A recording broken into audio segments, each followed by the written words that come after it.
नमस्कार दोस्तों, मैं जितेंद्र। दोस्तों, रामायण के समय में कुंभकर्ण को बार बार जगाने की कोशिश की जा रही थी। इसी तरह आज लोग सरकार को जगाने की कोशिश कर रहे हैं। युवा वर्ग पूरी तरह कोशिश कर रहा है कि सरकार उनको नौकरियां दे। अभी 5 सितंबर को युवाओं के द्वारा शाम 5 बजे थाली और ताली बजाई गई। उसके बाद 9 सितंबर को 9 बजे लाइट बंद करके मोमबत्ती जलाकर सरकार को जगाने का काम किया गया। लेकिन अब तीसरा बड़ा आंदोलन युवाओं द्वारा किया जा रहा है। अब छात्र आर पार के मूड में दिखाई दे रहे हैं। छात्रों की तरफ से 2 बार सरकार को जगाने का काम किया गया। छात्रों ने कहा कि 17 सितंबर को प्रधानमंत्री के जन्म दिवस पर हम राष्ट्रीय बेरोजगार दिवस के रूप में इनको मनाएंगे। 17 तारीख को 17 बजे हमने जो फॉर्म या डॉक्यूमेंट भरे हैं उसकी फोटोकॉपी, मार्कशीट की फोटोकॉपी जलाने का काम करेंगे। युवा वर्ग ऐसा क्यों कर रही है? क्योंकि सरकार उनको नौकरी नहीं दे रही। इस आंदोलन में कई लोग सहयोग कर रहे हैं। जी हाँ, कई लोग सहयोग कर रहे हैं, एक व्यक्ति नहीं। सूर्य प्रताप सिंह रिटायर्ड आईपीएस अधिकारी हैं। उन्होंने कहा कि आगामी 17 सितंबर को प्रधानमंत्री मोदी जी के जन्मदिन पर सरकार का निजी लेवल पर ध्यान आकर्षित करने हेतु और राष्ट्रीय रोजगार दिवस मनाते हैं।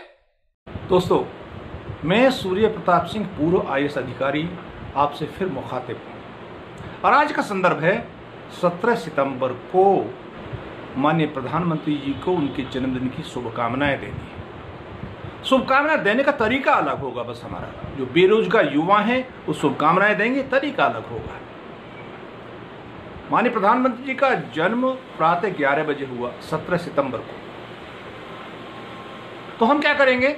17 सितंबर को प्रातः 11 बजे 17 मिनट तक माननीय प्रधानमंत्री जी को शुभकामनाएं देने के उपरांत जितने आपके विज्ञापन निकले हैं नौकरियों के, जो आपको नियुक्ति पत्र प्राप्त हुए हैं, जो असफल हैं, जो ज्वाइन नहीं कराई गई, या जिनके ऐसी भर्तियां जिनकी विज्ञापन निकले हैं, भर्तियां नहीं हो रही हैं, एग्जाम नहीं हो रहे हैं, इंटरव्यू नहीं हो रहे हैं, और साथ ही आपकी अपनी जो डिग्री हैं, मार्कशीट हैं, जो अपने असली हैं, जिनको प्राप्त किया है, उनकी प्रतियां, फोटोकॉपी, उनकी होली जलाएंगे और एक संदेश देंगे सरकार को कि हमने तो असली डिग्री प्राप्त की हैं, जिनकी प्रतियां आज हम फूंक रहे हैं, इनका लेके हम क्या करें जब हमें नौकरी नहीं मिलती। इससे सरकार नौकरी की व्यवस्था करे, प्रधानमंत्री जी नौकरी की व्यवस्था करें। हम चाहते हैं कि उनका जन्मदिन अच्छा मने, शुभकामनाएं देते हैं, हम दीर्घायु हों, शुभकामनाएं देते हैं हम, लेकिन अपना एक प्रतिरोध, विनम्र प्रतिरोध हम उनके जन्मदिन पर, उनके जन्म समय 11 बजे ये दर्ज कराते हैं। हो सकता है प्रधानमंत्री जी का ध्यान हमारे साथ आकर्षित हो जाए। बहुत बहुत आभार, बहुत बहुत शुभकामनाएं इस मुहिम के लिए।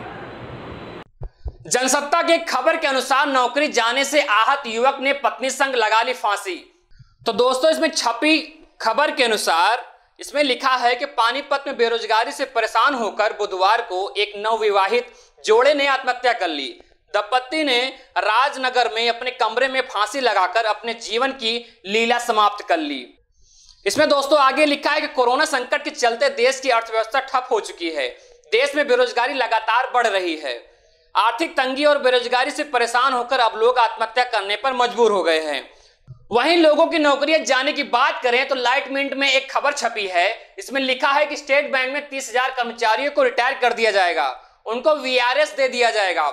वहीं बिजनेस स्टैंडर्ड की एक खबर बताती है कि बीएसएनएल में कॉन्ट्रैक्ट पर काम कर रहे 20,000 लोगों को निकाला जा सकता है। यूनियन का दावा है कि कॉन्ट्रैक्ट पर काम कर रहे 30,000 कर्मचारियों को पहले ही निकाला जा चुका है। बहुतों को 1 साल का वेतन भी नहीं मिला। अगर यही हाल रहा तो हमारी अर्थव्यवस्था कहां जाएगी और लोगों का भविष्य का क्या होगा?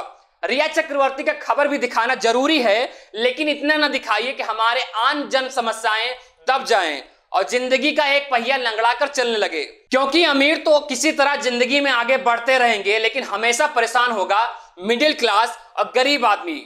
मेरी बातों से हो सकता है आपको लगे कि मैं सरकार विरोधी हूं, लेकिन अगर सच्चाई दिखाना सरकार विरोधी होने का पैमाना तय करता है तो शायद मानव सोच ढांचे को रिसाइकिल करने की जरूरत है। तब शायद आप बिना किसी भेदभाव के निष्पक्ष सोच रखेंगे। नमस्कार।